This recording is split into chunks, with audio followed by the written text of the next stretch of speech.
You are standing in a place that used to be called Mount Moriah. Many Old Testament scholars believe that according to the book of 2 Samuel, it is in this spot that King David purchased a threshing floor for 50 shekels of silver. You can see by this artist's rendition what this place must have looked like 1,000 years before Jesus. This piece of land ultimately became the place where both Jewish temples probably stood, both Solomon's temple and the temple of Jesus' time, the Herodian temple. While there is some debate as to the specific location of these temples, it is the consensus of most scholars that these two temples were situated on the same spot where the Muslim Dome of the Rock now sits. Now there's something else important about this spot, something that goes much farther back than the two temples. Abraham, who we read much about in the book of Genesis, is the patriarchal father of both Judaism and Islam. Jews and Christians believe that Abraham attempted to sacrifice his son Isaac on the rock that is at the very center of the Dome of the Rock. Muslims have a different take on this story. They believe that Abraham didn't attempt to sacrifice Isaac, but rather he tried to sacrifice his other son, Ishmael.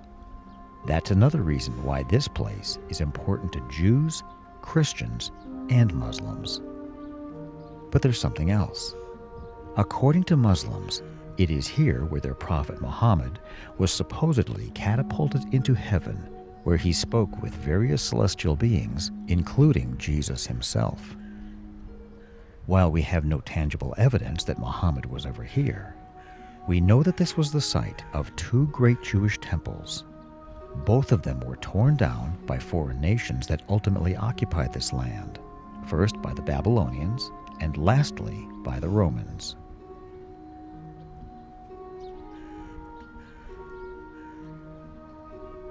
The temple that Jesus knew was called the Second Temple, or the Herodian Temple, because King Herod played a great role in its construction prior to the birth of Jesus. But we're not going to take you all over the Temple Mount today. Instead, we're going to divide up the different areas of the temple over several tours, and the rest of these will come up later in the Octagon project. Today we're going to deal with the part of the Temple Mount that is presumed to be the location of the fourth story of the merged Gospels, and that is the Annunciation to Zacharias. Now the stone that is at the base of the Dome of the Rock is not in the geographic center of the Temple Mount. If the Holy of Holies was directly over the foundation stone of the temple, then when you read about the altar of incense in story 4 of the merged Gospels, that would have taken place in what is called the sanctuary, slightly to the east, or in other words, approximately where you are standing, in a place called the Dome of the Chain.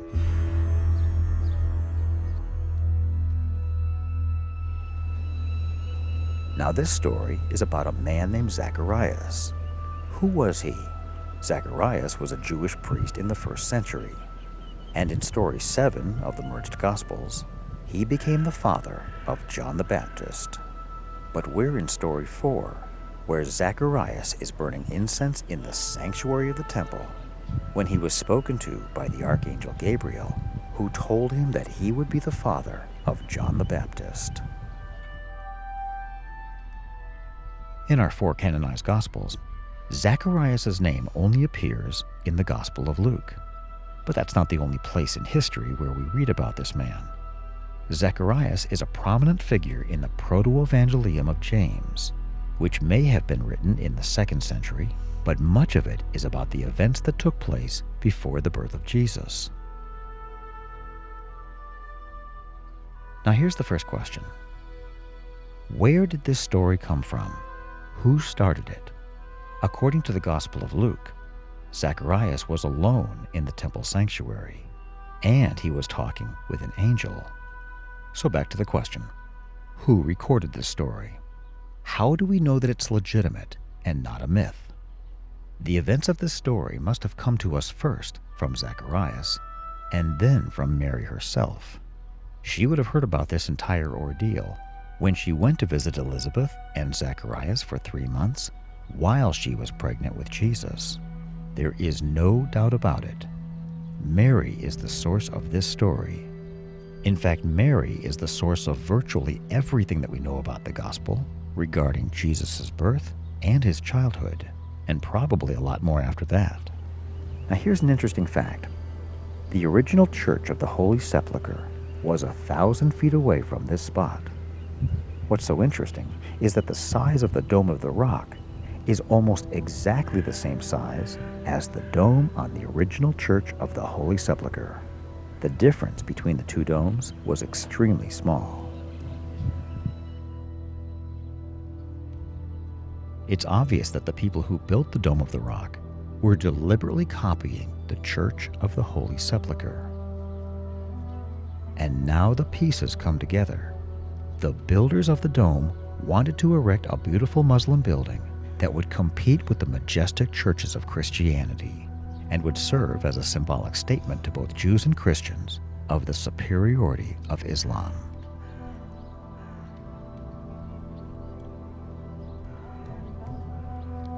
Now, this dome was built in the shape of an octagon.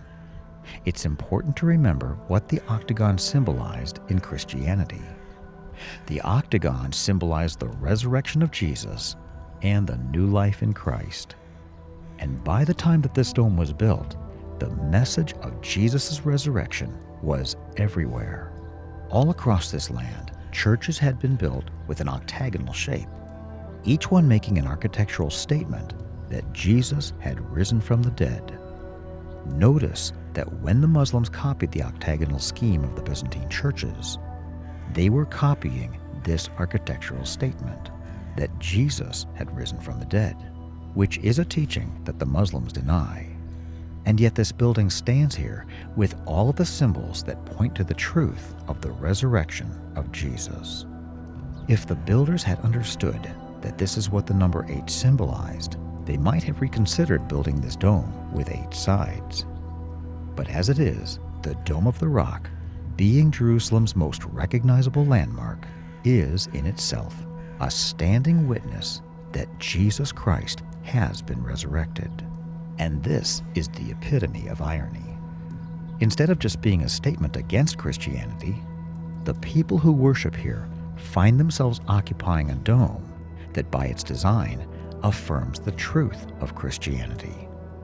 So let's step into the dome and take a look around. Here is something that surprises most people. The builders of this dome had a huge preoccupation with Jesus, and that is evidenced by the fact that we read all about Jesus in the inscriptions that refer to him all over this dome. About 1/3 of all the inscriptions on the Dome of the Rock are about Jesus. Most of what is written praises Jesus as a true prophet, and a couple of lines exhort Christians to depart from what they call the error of the divinity of Jesus. Now, why is there so much written about Jesus on this dome? Well, you have to remember that starting in 325 AD, this entire land was a Christian nation. That is, during the Byzantine era, and the Dome of the Rock was built very soon after the Byzantine age ended. The most important thing on the mind of the new Muslim landlords was to defeat the prevailing idea that God had a son. What they failed to realize is that God doesn't just have a son. God is a son. He is a father, and he is a spirit. He is one God who expresses himself in multiple persons. When it was built, this dome was a statement to the Jews because of its location, being on the same site as their former temple. And it was a statement to Christians because of the inscriptions written on the dome, and because the builders intended it to be the same size as the dome that covered the Church of the Holy Sepulchre.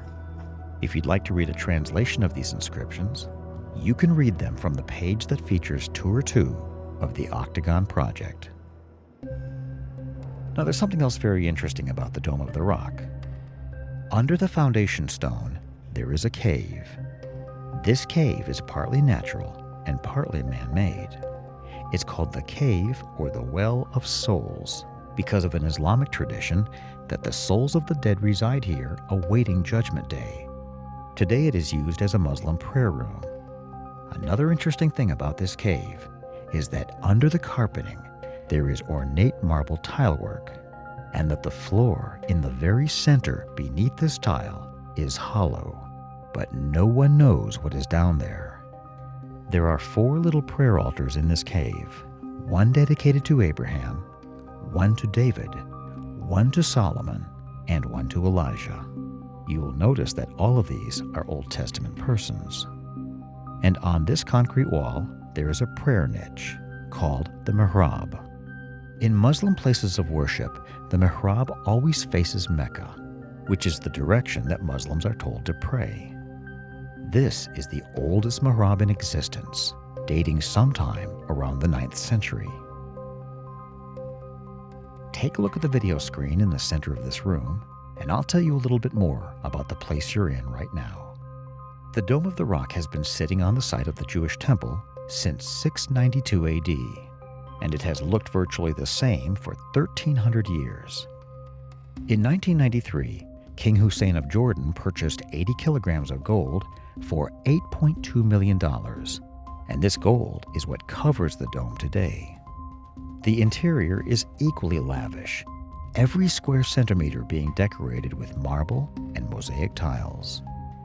When I walked into the dome, I tried to imagine what the shrine looked like when only the sunlight through the windows illuminated the interior. There are several vintage photos of this place and of the rock over which it was built. This was the foundation stone for the Jewish temple, and the rock on which it is said that Abraham attempted to sacrifice Isaac. Any renovation of the dome's interior requires scaffolding to be erected on the rock itself. An overhead view of the rock reveals a number of geometric cuts that were made by the Crusaders in the 12th century, who turned this building into a church, and this foundation stone was used to support a staircase and marble slabs.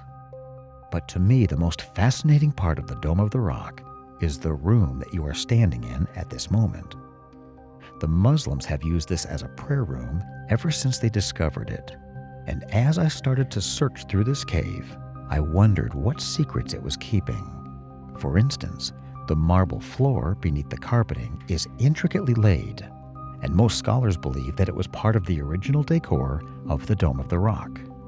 Unless you're around when the carpeting is being replaced, you won't see what you're seeing now. Notice that there is an 8-pointed star in the middle, corresponding to the 8 sides of the shrine itself. The star is near, but not exactly in the center of the Dome of the Rock.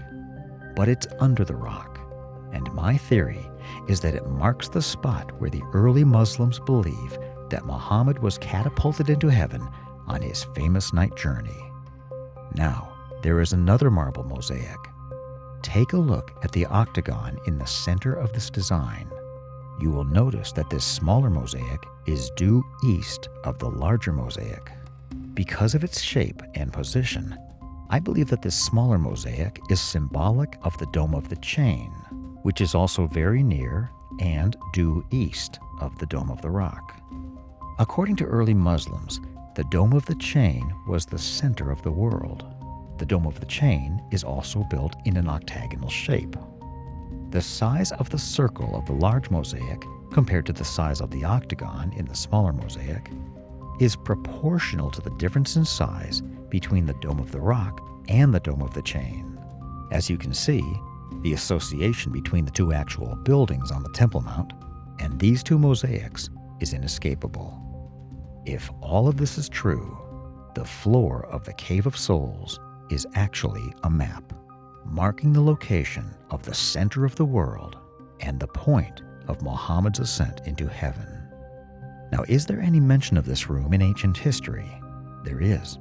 The Babylonian Talmud, which is a Jewish document written in the 3rd century, refers to this cave. We also know that the Crusaders knew about this cave in the 12th century. But what's so interesting about this cave is that it was most likely positioned directly under the Holy of Holies. Even more interesting is that there is a man-made concrete wall on one side of this cave. Now this brings in the whole discussion about the tunnels under the Temple Mount.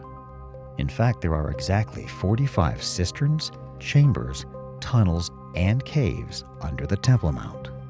However, archaeology is entirely forbidden. It's very likely that this concrete wall in the Cave of Souls covers one of the entry points to the tunnels that exist under the Temple Mount.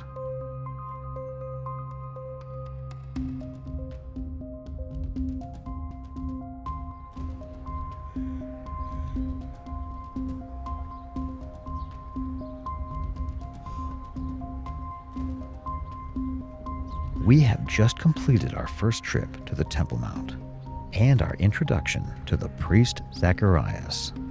The Archangel Gabriel quickly departed from Zacharias, and 6 months later, he appeared in Nazareth to a young girl named Mary. And that is where we're going to take you right now.